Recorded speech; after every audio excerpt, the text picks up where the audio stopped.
और ये बुलेटिन हम कर रहे हैं सिल्क सिटी भागलपुर से। जी हाँ, भागलपुर वही जगह है जहां पर सिल्क बनता है, सिल्क के व्यापारी हैं और 40% वो व्यापारी जो सिल्क से कपड़ा तैयार करते हैं, साड़ी बनाते हैं, जो टसर का रेशम है वो बनता है और जो वो भारत में ही नहीं बल्कि पूरे विश्व भर में पहुंचाया जाता है। दूसरे चरण में यहाँ पर मतदान होना है, यानी कि 11 नवंबर को। अब मैं आपको बता दूं वो समय बहुत नजदीक है और ऐसे में सीमांचल को साधने में हर एक राजनीतिक दल लगा हुआ है। मैं आपको बता दूं सीमांचल को साधने के लिए असदुद्दीन ओवैसी भी अब चुनावी मैदान में है और अब ये देखना होगा कि ओवैसी क्या सीमांचल के मुसलमानों को साधने में कामयाब हो पाते हैं या नहीं। हमारे सहयोगी सुमित झा ने उनसे बात की है, वो आपको सुनवाएंगे, लेकिन पहले अमृत भी हमारे साथ लगातार बने हुए हैं। अमृत, इस वक्त आप कहाँ पर है? क्या आपके आसपास लोग बाग मौजूद है? क्या कुछ तस्वीर आप देख पा रहे हैं? बिल्कुल बिल्कुल प्रियंका, मैं इस वक्त अरेराज थाने के सामने हूं और ये गोविंदगंज विधानसभा का इलाका है। यहाँ पर देखिए कितना उत्साह है चुनाव को लेकर कि हमारी एक रिक्वेस्ट पर कि हमें बिहार विधानसभा चुनाव के बारे में बात करनी है, लोग झट से तैयार हो जाते हैं। इस बार यहाँ पर क्या है माहौल वो जरा समझेंगे। यहाँ पर क्या है स्थिति, क्या है माहौल? लगातार चुनावी रैलियां हो रही हैं, आज शाम में चुनाव प्रचार थम जाएगा। यहाँ का आप अपडेट बताइए, क्या चल रहा है? यहाँ पर जो है राजू तिवारी जी का जीत जो है और जो तमाम बड़े नेता आ रहे हैं उससे फर्क पड़ेगा। राजू तिवारी का जीत पक्का है, पक्का है। राजू तिवारी जी का जीत पक्का। कैसा है यहाँ पे चुनाव, किन मुद्दों पर? माहौल का अच्छा है, राजू तिवारी जिंदाबाद। माहौल कैसा है? माहौल कैसा है ये बताइए। बिहार चुनाव में यहाँ पर किन मुद्दों पर वोटिंग हो रही है? सड़क, बिजली, पानी, रोजगार बदला है बिहार? हाँ, जिंदाबाद, राजू तिवारी जिंदाबाद। ठीक है। आज यहाँ पर चिराग पासवान की भी सभा होनी है, उससे कितना फर्क पड़ेगा? बहुत फर्क पड़ेगा, बहुत जमीन आसमान का फर्क पड़ेगा। हाँ? अच्छा, क्या है मुद्दा यहाँ पर? सड़क, बिजली, पानी, विकास हुआ है?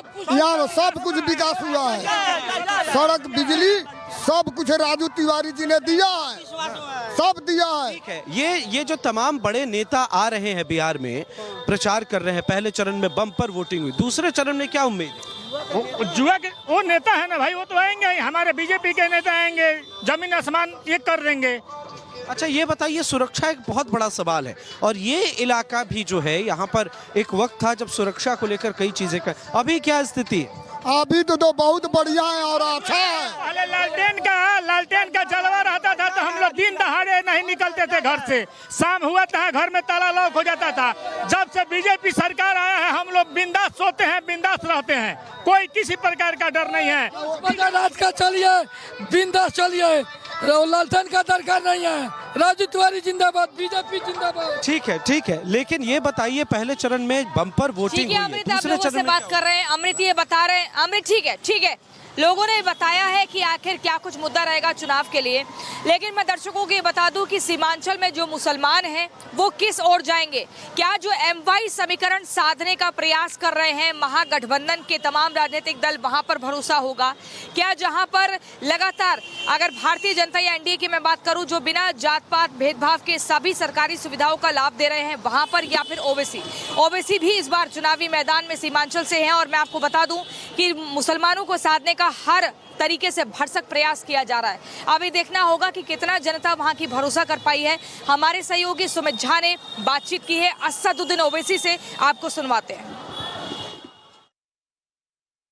हमारे साथ इस वक्त मौजूद हैं AIMIM प्रमुख असदुद्दीन ओवैसी साहब। ओवैसी साहब, सीमांचल में अब चुनाव होना है, क्या आप मूड भांप रहे हैं सीमांचल में? हम तो पूरी कोशिश कर रहे हैं, हमको यकीन है कि इंशाल्लाह पहले से बेहतर नतीजा आएगा, पहले से ज़्यादा हमारे MLA मुंतखब होंगे इंशाल्लाह। सीमांचल में अमित शाह भी आए पूर्णिया, उन्होंने कहा कि घुसपैठिया एक बड़ा मुद्दा है और हम बाहर करेंगे। अरे मुद्दा है तो गृह मंत्री आप हैं, प्रधानमंत्री मोदी है, नीतीश कुमार की 20 साल से सरकार यहाँ पर है, तो फिर घुसपैठी कैसा आ रहा है? यह तो आपका निकम्मापन है। और SIR हुआ, क्या अमित शाह या बीजेपी ने 100 नाम दिए सीमांचल से घुसपैठियों के?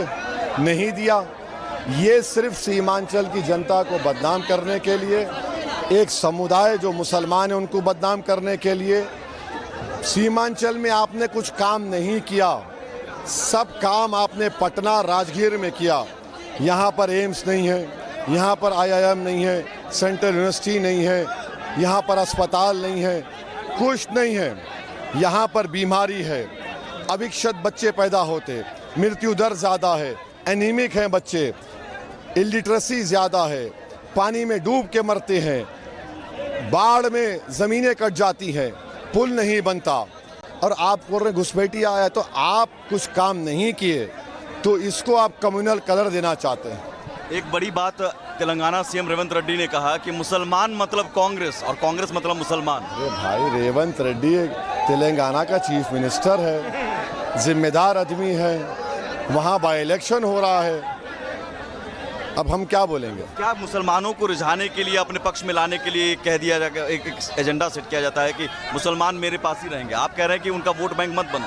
आप कह रहे हैं, सुनिए, नमक हराम किसने कहा बिहार में? किसको कहा? आप बोलिए ना प्लीज। नहीं बोलिए ना मेरे भाई। नहीं, नमक हराम बिहार में किसने कहा?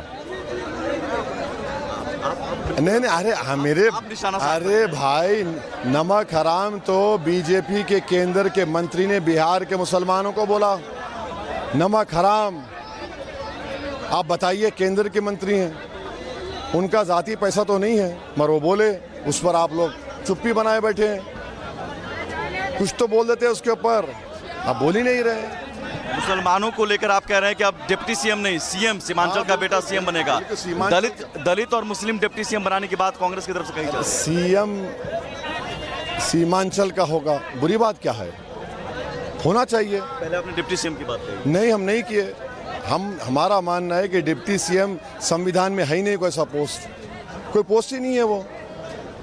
वो तो छठी उंगली होगी हाथ पे, है ही नहीं पोस्ट कुछ ऐसा। तेजस्वी यादव ने चरमपंथी एक्सट्रीमिस्ट कहा था, आपने कहा भी कि स्पेलिंग लिखकर बताओ।